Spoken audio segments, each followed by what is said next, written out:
election, during the time of the election, Tipra मोथा ने एक commitment दिया था कि हमारे जो माधवबारी में जिन लोगों को गोली लगा था, उनको गोली मारा गया था, उनका रिहेबिलिटेशन का प्रोसेस हम लोग शुरू करेंगे। इससे पहले हमने और एक प्रॉमिस किया था कि विश्वजीत देबबर्मा, पिंटूलाल चाकमा और मंत्रीलाल काइपिंग का फैमिली को भी एक हम लोग कॉम्पनसेशन देंगे। हमने माधवबारी के बारे में बात किया था। यहाँ में हमारे संग सुमित देबबर्मा, रवि कुमार देबबर्मा, बहुत देबबर्मा, शंकर देबबर्मा और मौतम देबबर्मा हैं। इन पांचों लोगों को जब हमने सिटीजनशिप अमेंडमेंट एक्ट के खिलाफ जब हम लोग आंदोलन कर रहे थे तो इनको गोली लगा था। एडीसी ने पूरा अपना काम करके इन पांचों लोगों को हमने अब नौकरी दिया है। मैं जानता हूं कि ये हमारा कमिटमेंट था पहले से, लेकिन बहुत लोग शायद भूल चुके हैं, बहुत लोग भूल भी जाते हैं इलेक्शन खत्म होने के बाद। लेकिन ये मेरा कमिटमेंट है और ये कमिटमेंट को पूरा करने के लिए मैं थैंक यू बोलना चाहता हूँ हमारे सीएम को, हमारे ईएम्स कमल कोला यहाँ में है, यहाँ में हमारे राजेश त्रिपुरा है, विजय बाबू है यहाँ में, और हमने सब ने ये डिसीजन एग्जीक्यूटिव काउंसिल में लिया है।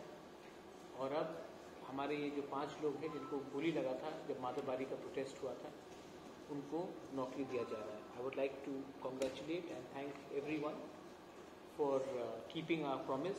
कमिटमेंट बहुत इम्पोर्टेंट होता है और पॉलिटिक्स में आजकल कमिटमेंट बहुत कम लोग रखते हैं, लेकिन मुझे इसमें पॉलिटिक्स नहीं करना है।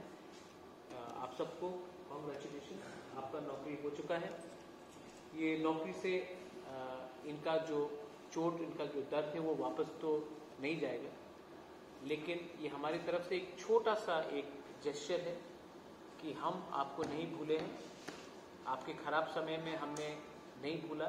और आज क्योंकि हमारा समय थोड़ा ठीक चल रहा है, इसका ये मतलब नहीं है कि हम आपको भूलेंगे। तो ये पांचों को हम लोग ये अपॉइंटमेंट लेटर्स है इन लोगों का, इनको हम देने वाले हैं।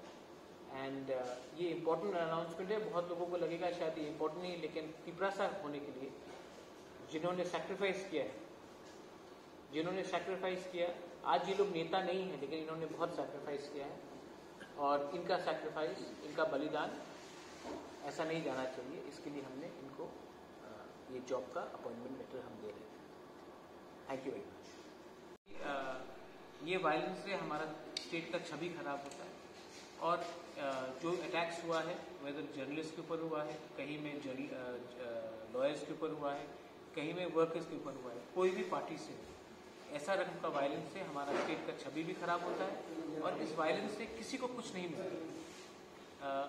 मुझे नहीं लगता है कि पॉलिटिकल पार्टीज को ये सब चीज़ को इनकरेज करना चाहिए और मुझे लगता है कि पुलिस को कोई भी गुंडा हो, कोई भी पार्टी से हो, उनके खिलाफ सख्त कार्रवाई करनी चाहिए and they should be arrested.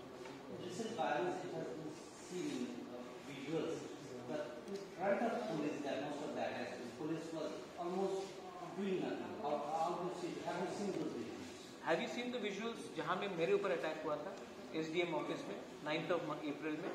CCTV camera में ये है, लेकिन क्योंकि प्रद्युत मानिकी के ऊपर अटैक हुआ तो शायद दूसरा मीडिया को इतना शॉक नहीं होगा, लेकिन वो भी सबके सामने अटैक था, विजुअल था, सीसीटीवी कैमरा में था, एसडीपीओ के ऑफिस में हुआ।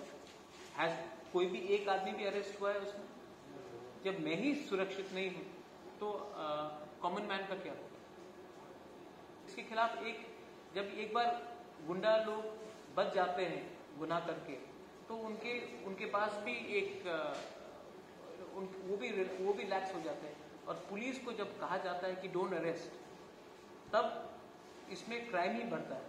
और इसके लिए मैं चाहता हूं कि एनी क्रिमिनल्स, कोई भी पार्टी से कहीं भी उनका वोट हो, they should be arrested.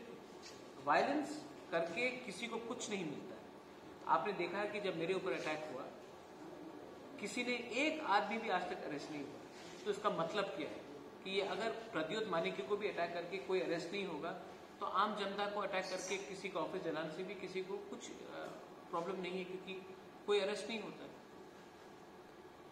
State और कल अगर कोई और गवर्नमेंट आ जाए पावर में तो वो भी यही चीज करेगा। ये हमारे कल्चर में आ चुका है और ये कल्चर को बंद करना पड़ेगा। और इसके लिए जो ऊपर में बैठा है, जो मैं भी हूँ अपने पार्टी में ऊपर में बैठा हूँ, मानिक सरकार है, हमारे मुख्यमंत्री विप्लव जी है, मानिक शाह है, जितेंद्र चौधरी है, मेवार कुमार जमातिया, एनसी देवर्मा है, हम सबको एक संग एक डिसीजन लेना चाहिए कि ये करके किसी को कुछ मिलता है, ये करके किसी को कुछ फायदा मिलता है, किसी को फायदा नहीं मिलता। इनफैक्ट हमारा स्टेट का नुकसान होता है, लॉ एंड ऑर्डर टूटने से पुलिस का मोराल टूटता है और इससे हम क्रिमिनल्स को ही पनाह देते हैं। आई थिंक ये बहुत ही दुख का बात है कि आज कोई भी पावर में रहे वो क्रिमिनल्स को अरेस्ट नहीं करता, उनको प्रोटेक्शन करता है। B it the BJP, B it the CPM और एनी अदर पार्टी जो 88 से 93 में था, वो भी ऐसे ही करता है। राज्य में मतलब कानून की शासन है नहीं, गणतांत्रिक जो अधिकार है वो भी नहीं है, लॉ एंड ऑर्डर बहुत ही खराब है। और अभी तक उस दिन जो 8 तारीख को शायद एक पत्रकार की ऑफिस में अटैक हुआ था, जो लोग मारपीट कर रहे थे उसकी छवि भी है, लेकिन वो अभी तक किसी को अरेस्ट भी नहीं किया गया।